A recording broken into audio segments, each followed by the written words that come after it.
Hey buddies, welcome to my channel and I'm back with a new video। अब guys ये बात आप सबको पता है कि यार जो WWE एटीट्यूड एरा वाले टाइम पर हुआ करती थी, उस वक्त जो WWE के अंदर चीजें दिखाई जाती थी टेलीविजन पर, वैसी चीजें अब नहीं दिखाई जाती और बहुत सारी ऐसी चीजें हैं जो कि WWE ने अब करानी बंद कर दी है। अब उनमें से बहुत सारी चीजें हैं जो कि WWE हमें इन फ्यूचर दिखा सकती है, पर हम इस वीडियो के अंदर बात करने वाले हैं कुछ उन चीजों के बारे में जो कि अब हमें WWE इन फ्यूचर कभी भी नहीं दिखाएगी या फिर हमें दोबारा से वो चीजें WWE के अंदर देखने को नहीं मिलेगी। तो इंटरेस्टिंग ये वीडियो होने वाली है, इसे पूरा एंड तक देखना। पर आपने चैनल को सब्सक्राइब नहीं किया है तो WWE के न्यूज़ अपडेट्स और इंटरेस्टिंग वीडियोस के लिए चैनल को आप सब्सक्राइब कर सकते हो। तो अब स्टार्ट करेंगे इस वीडियो को, बिना टाइम वेस्ट करे तो फिर बैठो गाड़ी में, चलते हैं राइड पे।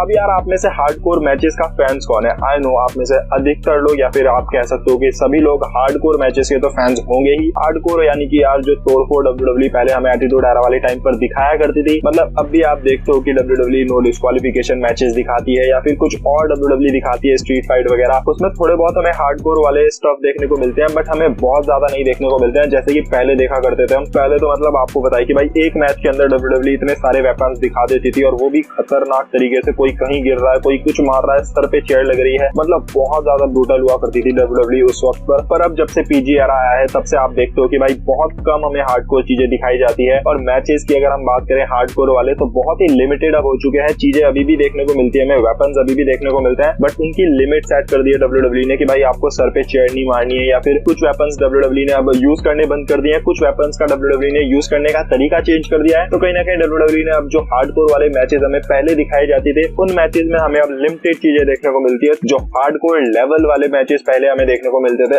अब आप उन मैचेस को तो भूल ही जाओ कि आपको WWE वैसे मैचेस दोबारा दिखा सकती है और वो भी इतनी कंसिस्टेंटली। अब यार फीमेल डिवीजन का आपको बताया कि पहले जो है वो WWE सिर्फ ग्लैमर के लिए यूज करती थी, थोड़े बहुत मैचेस हमें देखने को मिलते थे। अब जो है वो WWE फीमेल डिवीजन को काफी ज्यादा सीरियसली लेने लगी है। पर एक ऐसी चीज है जो WWE फीमेल डिवीजन के साथ पहले किया करती थी, अब WWE ने वो चीज करनी बंद कर दी है। आप देखते होंगे कि भाई फीमेल रेसलर्स के साथ WWE बहुत ज्यादा अलग और एक्सट्रीम लेवल पर चली जाती थी, अब WWE ने वो चीजें करनी बंद कर दी। अब एक्सट्रीम लेवल फिजिकल वाली भी और मैं यहाँ पर प्रोमोज वाली भी बात कर रहा हूँ, दोनों को मैं इंक्लूड कर रहा हूँ। फिजिकल वाली जैसे कि आप देखा करते थे पहले कि भाई फीमेल रेसलर्स को टेबल वगैरह पे पटक दिया है, कोई मेल सुपरस्टार किसी फीमेल रेसलर को मार रहा है, बाप बेटी का मैच हो रहा है, विंस मैकमोहन स्टेफनी मैकमोहन, या फिर मतलब बहुत अलग चीजें WWE किया करती थी पहले। पर अब WWE फीमेल रेसलर्स के साथ ऐसा कुछ नहीं करती है या फिर बहुत कम करती है। आपने देखा होगा रैंडी ऑर्टन और एज की जब स्टोरी लाइन चल रही थी, वहां पर RKO लगाते हैं एज की वाइफ को रैंडी ऑर्टन। तो ऐसी चीजें अब हमें बहुत रेयर देखने को मिलती है। इसके अलावा फिजिकली नहीं बल्कि आप प्रोमोस के अंदर भी देखते होंगे कि भाई फीमेल रेसलर्स को पहले पता नहीं क्या क्या बोल दिया जाता था, मतलब बहुत ही नेक्स्ट लेवल चीजें बोल दी जाती थी। अब आपको ऐसी चीजें नहीं देखने को मिलती है। फीमेल रेसलर्स जो है वो उनको एक लिमिट दी जाती है कि भाई तुम इसी लिमिट तक बोल सकते हो। उनके जो प्रोमोज लिखे जाते हैं उन प्रोमोज में एक लिमिट सेट होती है कि भाई इसी लिमिट तक जो है वो चीजें जाएगी, इससे ऊपर नहीं जाएगी। और फीमेल रेसलर्स एक दूसरे को इतना गंदा नहीं बोलती हैं प्रोमोस के अंदर जैसे कि पहले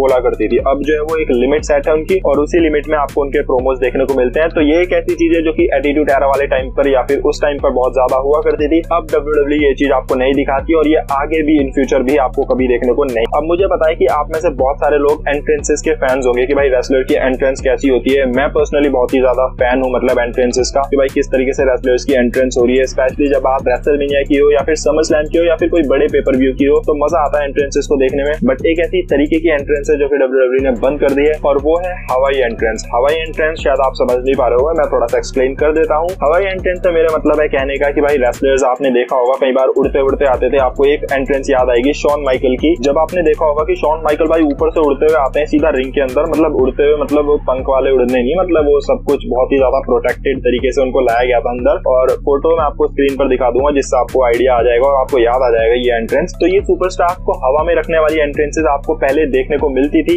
बट अब नहीं देखने को मिलती है। उसके पीछे रीजन यही था कि भाई जब शॉन माइकल की एंट्रेंस हुई थी ये तो काफी ज्यादा प्रोटेक्टेड तरीके से हुई थी और कोई दिक्कत नहीं हुई थी। पर ओवेन हार्ट के साथ एक ऐसा इंसिडेंट हुआ था जहां पर वो ऊपर से नीचे गिर गए थे, मतलब उनके साथ भी WWE कुछ ऐसा ही कुछ ट्राई कर रही थी हवा में और वो ऊपर से सीधा नीचे गिर जाते हैं जिसकी वजह से उनकी डेथ हो जाती है। जी हाँ गाइस, ओवेन हार्ट आपने नाम सुना होगा, ब्रेट हार्ट के ब्रदर हैं, बहुत ज्यादा टैलेंटेड रेसलर हुआ करते थे और high flyer kind of wrestler ये हुआ करते थे उस टाइम पर। सोचो आप, तो इनके साथ ये हादसा हुआ था जिसकी वजह से विंस मैकमोहन ने भाई ये चीज दोबारा नहीं करी। और ये इंसिडेंट के बारे में मैं डिटेल में किसी दिन किसी वीडियो के अंदर बताऊंगा। बहुत कमाल की चीजें हैं जो कि इस इंसिडेंट के बारे में शायद आप नहीं जानते होंगे, तो वो किसी वीडियो में मैं आपको बताऊंगा। अगर चाहिए होगी तो नीचे कमेंट मार देना। पर अगर ये हादसा ना हुआ होता तो ये चीज आपको अब बहुत देखने को मिलती, पर अब ये चीज हो चुकी है। तो इसलिए ये भी ऐसी चीज है जो कि उस लिस्ट के अंदर आती है जो कि अब आपको दोबारा देखने को नहीं मिलेगी। इन फ्यूचर WWE इस चीज को थोड़ी सी और ज्यादा बेटर सिक्योरिटी के साथ करा सकती है, पर उसके चांसेस बहुत ज्यादा कम है। अगर कराएगी भी तो उसकी भी लिमिट होगी और बहुत अलग तरीके से होगी। जैसी शॉन माइकल के एंट्रेंस में आपने चीज देखी थी वैसा तो कुछ नहीं होने वाला है, ये तो श्योर है। अब गाइज आपने बॉस और एम्प्लॉइज के बीच में बहुत सारे बैटल्स देखी होगी, राइवलरीज देखी होगी। डैनियल ब्रायन के साथ आपने अथॉरिटी वाली देखी होगी, देन आपने रोमन रेंज वाली देखी होगी ट्रिपल एच के साथ, या फिर सेथ रॉलिंस वाली। तो ये चीजें आपने बहुत ज्यादा देखी है, पर जो राइवलरी आपने विंस मैकमोहन और स्टोन कोल्ड के बीच में एटीट्यूड एरा वाले टाइम पर देखी थी वो इन फ्यूचर आपको कभी देखने को नहीं मिलेगी। मतलब उसका मजा और उसका इंटरेस्ट एक अलग ही लेवल पर था। पहली बार था कि भाई किसी एम्प्लॉय ने बॉस के साथ टक्कर ली और इस लेवल पर ली थी। अगर वो राइवलरी ना होती तो WWE शायद एटीट्यूड एरा के अंदर उतनी ज्यादा सक्सेसफुल ना बन पाती। इनफैक्ट वो एक ऐसी राइवलरी थी जिसको देखने के लिए नॉन WWE फैंस भी बहुत ज्यादा एक्साइटेड हो जाते थे, और बहुत सारे नॉन WWE फैंस उस वक्त WWE को देखना उन्होंने स्टार्ट किया था